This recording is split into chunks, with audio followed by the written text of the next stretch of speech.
Hello, hello, bonjour et bienvenue sur la vidéo de la panification, l'art du pain vivant, ou en tout cas du pain qui te rend vivant. Le pain, c'est le grand incontournable des tables françaises et européennes. Mais est-ce que tu es sûr que celui que tu consommes nourrit vraiment ton corps? Parce que ça ne sert à rien de te bourrer pour calmer la faim. Mieux vaut que ce soit du pain nutritif. Donc, pourquoi est-ce que ces pains dans l'onglet panification sont différents? D'abord parce qu'ils respectent ton microbiote intestinal, ils respectent ton métabolisme grâce à des ingrédients déjà sans gluten, donc non agressifs, ultra digestes et anti-inflammatoires. Ensuite, parce qu'ils sont conçus avec des farines optimisées, riches en fibres, riches en nutriments, qui ne perturbent en rien ta glycémie.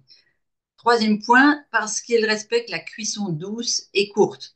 On te parle même d'un pain vivant ou d'un pain au déshydrateur ou de crackers ou d'un pain nordique cuit à la vapeur, voire, tu vois, aucune cuisson. Pour préserver les enzymes et la biodisponibilité des vitamines et des minéraux, c'est primordial. Maintenant, je vais te révéler un secret Liponext. C'est la cuisson euh, qui détermine en fait ce que ton pain va réellement apporter à ton corps, soit du bon, soit du terriblement dangereux. Le secret, c'est la cuisson douce, si tu veux faire cuire tes aliments, et l'alimentation vivante. Les températures élevées, elles détruisent les enzymes naturelles de ton aliment, mais aussi de ton corps. Elles oxydent les bons acides gras, donc tu sais, les bonnes graisses, et elles rendent le pain 100 à 150 fois moins assimilable et à peu près 30 fois plus inflammatoire. Dans cet onglet, tu as certains pains et SN. Alors, tous ne sont pas bons, puisqu'il faut faire attention à l'heure, en tout cas dans la chrononutrition. Donc, tu as les pains et SN, le pain vivant, qui sont, si tu le souhaites, déshydratés en dessous de 40 degrés. Tu sais, au déshydrateur ou bien avec la technique du four à chaleur tournante, 50 degrés, porte ouverte. Ça permet de conserver 100% de leurs nutriments. Et puis en plus, ça active les bienfaits des graines germées. Donc c'est encore plus proactif dans ton corps pour te permettre de mieux assimiler les nutriments. Le pain vapeur, comme le pain nordique Liponext à la vapeur, il évite ce qu'on appelle les formations de molécules toxiques sur la croûte autour du pain et à l'intérieur, au niveau de la mie. Ces formations de molécules toxiques, elles sont issues de la cuisson à haute température, donc au-delà de 180 degrés. Donc là, dans le pain vapeur, on est à moins de 100, donc c'est idéal, tout en gardant une texture ultra moelleuse, gourmande, grâce au psyllium qu'il contient. Et puis ensuite, tu as les blinis, les crackers ou d'autres pains que tu vas mettre dans ton four pour créer cette croûte. Sauf que si tu respectes bien le moins de 180 degrés, la mie sera cuite à cœur, donc les farines seront cuites. Elles vont pas venir s'amalgamer sur les protéines. Elles vont respecter les principes de la chrononutrition parce que tu vas les manger aux bonnes heures. C'est écrit dans les recettes.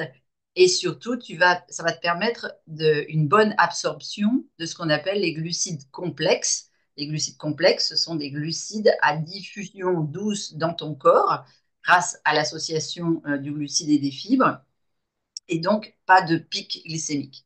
Il y a un point essentiel pour les personnes, parce qu'il y a beaucoup de personnes dans notre communauté qui souffrent de troubles digestifs, en tout cas dans les premiers temps. Si tu souffres de SIBO, de SI, de candidose ou bien d'une porosité intestinale, la panification classique est un piège ultra dangereux.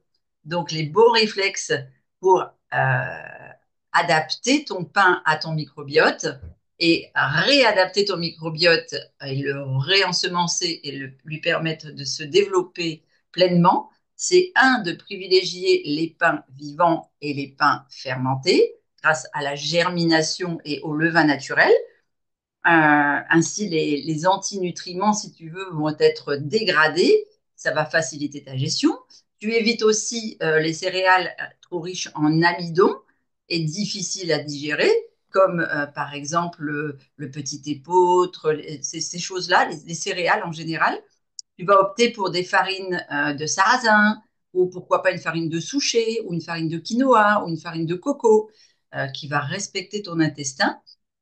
Tu vas choisir une cuisson douce, donc à basse température, pour éviter les toxines issues de la réaction de Maillard et préserver la structure de tes fibres. Et puis, tu vas penser aussi au pain sans cuisson.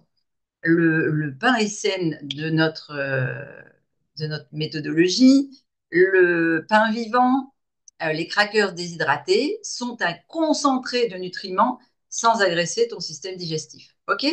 Allez, si tu as envie d'en savoir plus, on a toute une masterclass sur les cuissons et leurs bienfaits.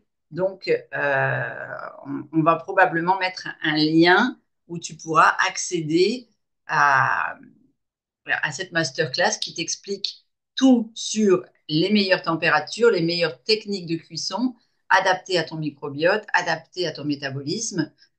Je sais que les masterclass sont disponibles pour les membres VitalBiote Plus et les membres VIP.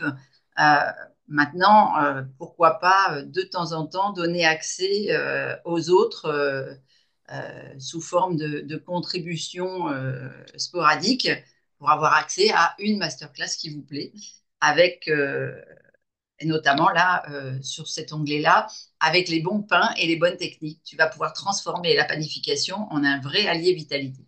Allez, à toi de jouer, partage-moi tes recettes.